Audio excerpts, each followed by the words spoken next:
de Imam Abu Hanifa, rahmatullah alayhi. Pour lui, Imam Abu Hanifa, qu'est-ce qu'il dit?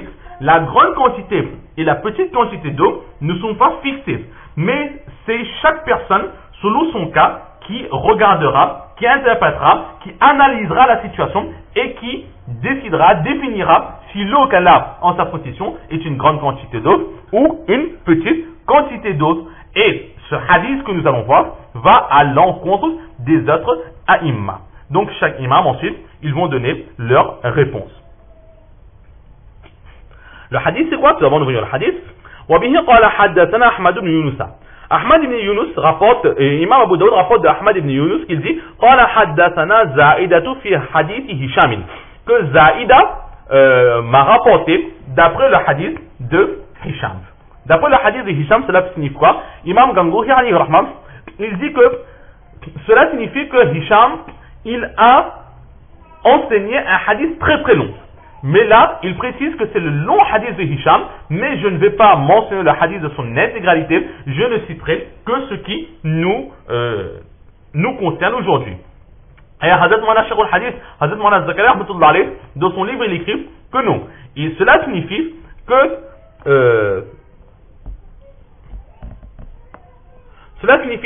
que Zaïda, il avait plusieurs professeurs. Mais là, il précise qu'il ne parlera pas de tous ses professeurs, mais uniquement de l'enseignement qu'il a eu de son professeur Hisham. Et Hisham, lui, il rapporte de Muhammad, qui rapporte directement de Imam Hazrat Abu Hurairah radiallahu ta'ala, qui rapporte du Saint-Prophète sallallahu alayhi wa sallam, qui dit La yabulanna ahadukum fil ma'i da'im, que personne parmi vous n'urine dans de l'eau stagnante. De l'eau stagnante, ici, fait allusion à une petite quantité d'eau. Summa yartasilu minhu, et ensuite, il fait le roussal dans cette eau. Là, le prophète sallallahu alayhi wa sallam, il nous a interdit d'uriner dans une petite quantité d'eau dans de l'eau stagnante. Pourquoi? Parce que cela rend l'eau impure. Summa yartasilu minhu, et ensuite, il utilise cette même eau pour faire le roussal. Donc, là aussi, c'est une interdiction. En apparence, ici, selon les mots qui ont été employés, le terme summa a été utilisé. On peut comprendre que ici le prophète sallallahu alayhi wa sallam, il nous interdit d'uriner et de faire le roussal dans une même petite quantité d'eau. Ce serait logique, parce que lorsqu'on a uriné dans cette quantité d'eau, l'eau elle devient sale. Comment est-ce qu'on peut réutiliser cette même eau pour faire le roussal? Donc cela implique que l'union de ces deux actions est interdite dans une petite quantité d'eau. Mais maintenant, on peut comprendre qu'il est autorisé de faire une de ces deux actions. Il est autorisé d'entrer dans une petite quantité d'eau pour prendre le roussal.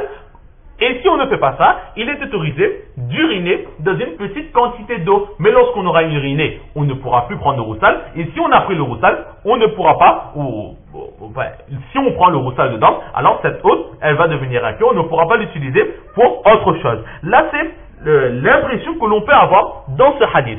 C'est pour cela que juste après ce hadith, Imam Abu Daoud, il va mentionner tout de suite un second hadith qui est quasiment similaire avec le premier hadith, avec une toute petite différence. وبه قال حدثنا مسدد. Imam Abu Daoud rapporte de Musaddad qui dit قال حدثنا Yahya, notre professeur Yahya nous a rapporté عن Muhammad ibn Ajlan, qui rapporte de Muhammad ibn Ajlan qui dit سمعت أبي, j'ai entendu mon père يحدث عن أبي هريرة رضي الله تعالى عنه وعنهم أجمعين, qui rapporte de Imam Abu Hurairah رضي الله تعالى عنه, qui dit قال رسول الله صلى الله عليه وسلم لا يبولن أحدكم في الماء الدائم ولا يغتسل فيه من الجنابة. Il a dit que personne parmi vous n'urine dans une petite quantité d'eau. Dans le premier hadith, il avait summa. Ensuite, c'est-à-dire qu'il est interdit d'uriner, ensuite de prendre le bain. Mais si on ne prend pas le bain, il est autorisé d'uriner. Mais dans ce second hadith que nous avons, il est interdit d'uriner dans de l'eau stagnante, wala yartasilu fihi,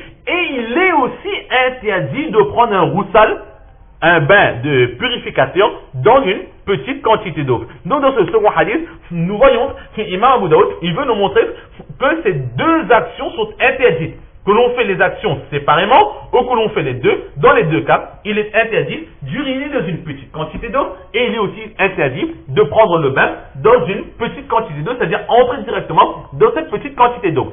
Si nous sommes dans la nature, Pourquoi est-ce qu'il est interdit?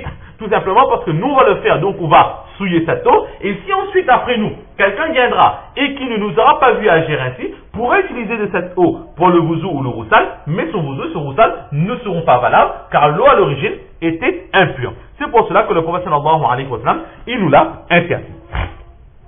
Maintenant, les autres aïmams, ils vont essayer de se défendre. Imam Shafi'i alayhi rahma, lui, qu'est-ce qu'il avait dit? Il dit que pour que l'eau soit en petite quantité, il faut qu'il y ait moins de la contenance de 2 jarres. Et ici, le prophète sallallahu alayhi wa sallam, il ne mentionne pas du tout les 2 jarres. Il dit simplement de l'eau stagnante. Et pour que de l'eau stagne, c'est en général une petite quantité d'eau. Ici, le prophète sallallahu alayhi wa sallam, il parle d'une généralité. Dans de l'eau stagnante, que ce soit moins de 2 jarres ou bien plus de 2 jarres. Alors l'imam Shafi'i alayhi rahma, il dit non. Ici, de l'eau stagnante, mais nous considérons que cette eau stagnante sera inférieure à la quantité de 2 jarres. Et si c'est supérieur à la quantité de 2 jarres, cela sera autorisé. Imam Ahmad ibn Hanbal, lui aussi, il a comme enseignement que moins de 2 jarres, c'est petite quantité d'eau, donc la moindre impureté qui entre en contact avec cette eau souillera cette eau. Lui, il est aussi de cet avis. Mais maintenant, il va donner comme réponse, non pas comme Imam Shafi'i alayhi rahma, mais il va donner une réponse. Il dit que, effectivement, pour la petite quantité d'eau, c'est moins de 2 jarres, et la grande quantité d'eau, c'est plus de 2 jarres. Mais cette règle s'applique pour toutes les impuretés, mis à part l'urine de l'être humain. S'il y a 2 jarres, 3 jarres, 4 jarres, 5 jarres, donc aux yeux de Imam Ahmad ibn Hanbal, c'est une grande quantité d'eau. Mais pour lui, quelle que soit la grande quantité d'eau, l'urine de l'être humain sera suffisante pour souiller cette quantité d'eau. C'est une exception.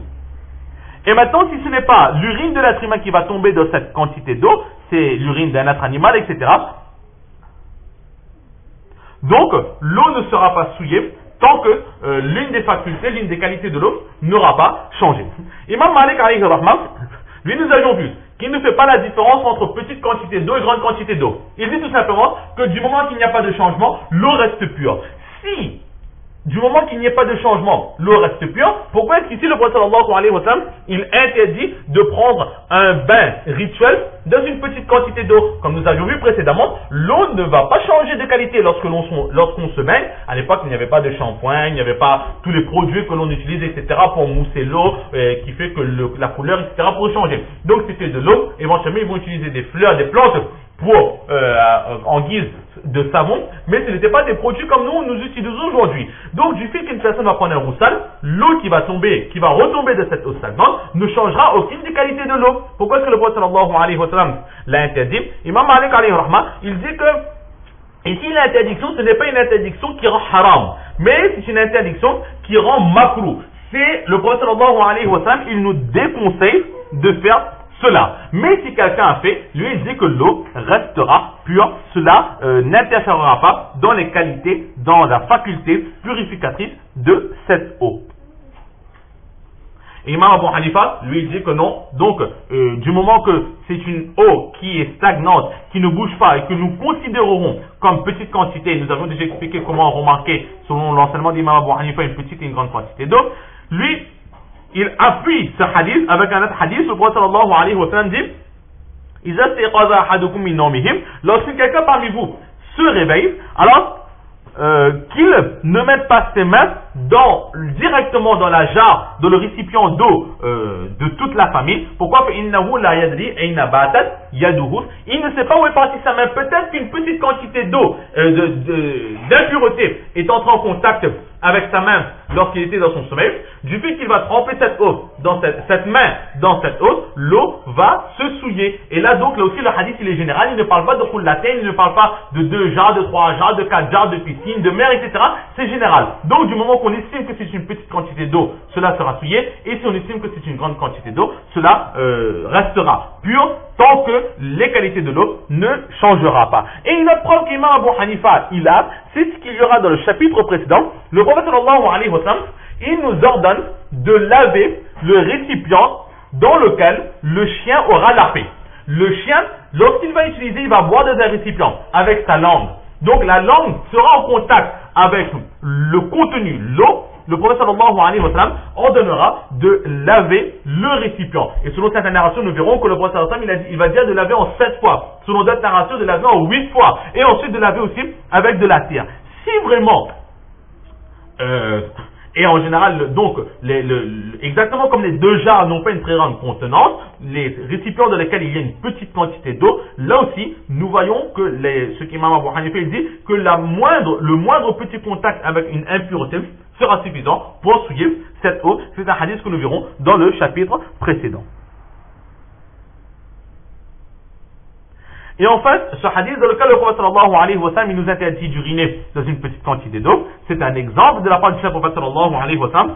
Cela s'applique aussi pour les urines, pour les selles, et aussi c'est une interdiction d'uriner et d'avoir ses besoins directement de cette eau, mais en même temps, il est aussi interdit d'uriner ou de faire ses besoins à proximité de cette eau, tout en sachant que cela irait directement dans de l'eau stagnante. Il y a par exemple de l'eau stagnante, on va derrière un mur, mais nous voyons que le terrain est en pente et qu'il n'y a pas de terre, c'est en béton par exemple. Donc nous avons la certitude que l'urine va dégouliner et va aller directement dans l'eau stagnante. Donc là aussi, ce sera interdit. Chercher un autre endroit de façon à ce que l'eau ne soit pas souillée par nos impuretés. Donc voilà ce que l'on peut dire sur ce chapitre de l'interdiction d'uriner et de prendre le roussal, de souiller une petite quantité d'eau. Pourquoi? Parce que le simple contact avec une impureté est suffisant pour souiller cette eau. Donc Allah subhanahu wa ta'ala nous donne le tawfiq de comprendre ces quelques paroles, surtout de mettre en pratique et de propager. Wa ma tawfiqi illa billah.